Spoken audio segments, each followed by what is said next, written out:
Okay, this is Jay again. I'm back from the hospital, and yesterday was the first full day back. I talked to some friends on the phone. Basically, I didn't get a lot of sleep the first night back, so maybe about better than in the hospital, but I had to take lots of naps during the day, listen to music, talk to some friends on the phone.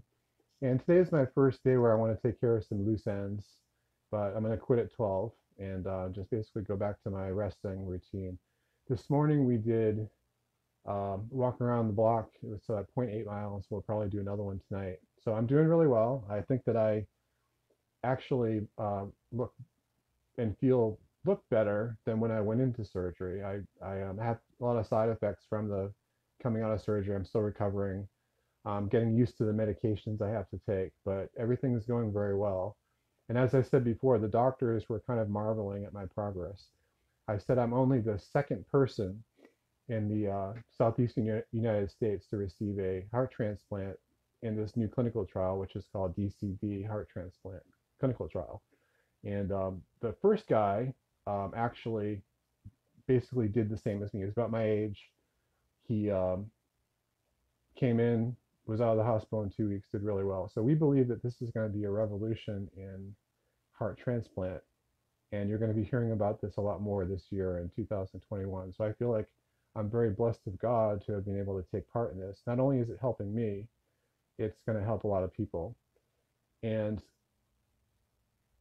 what I want to do is I want to come on like weekly and talk about the many things I learned, things that God showed me when I was in the hospital. And I said I had about 200 things that I wanted to share. And obviously I can't do it all at once. So I'll come on each week and share a couple of things. I'll write it down. And at the end of it, at the end of the year, I'm actually going to be able to have a chance to contact the donor. So I think it will be just an amazing, awesome story when we get to the end of it. You're going to be shocked and awed and amazed when we get to the end, if you follow me. I'll just going to share a couple of things. I'm going to come on as soon as I feel up to it. I want to do some research into DCD. I had asked already Martin Selbrede and Andrea Schwartz of Chalcedon Foundation, to put together a position paper on uh, DCD heart transplant because it's a technology that's coming soon. It's here already, but it's going to be approved by next year.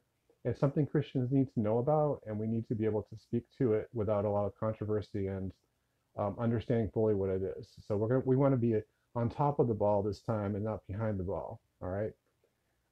Second story I want to share is just the prayers of people that were behind me were so effective and so touching. I have a 10-year-old nephew. It's my wife's grandnephew, and we're the godparents. His name is Gabriel.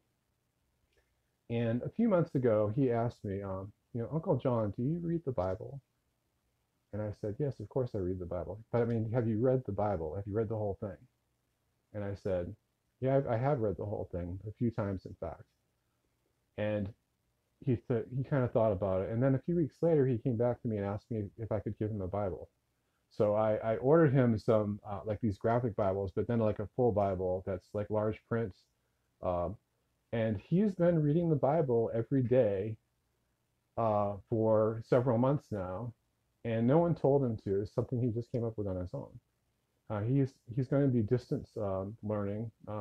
He did last semester and this semester at his school, the private school he goes to, and he the entire time he was actually with me in March when I had the tachycardia.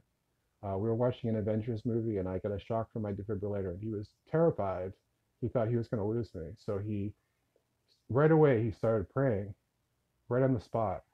And what happened was he's prayed for me every day.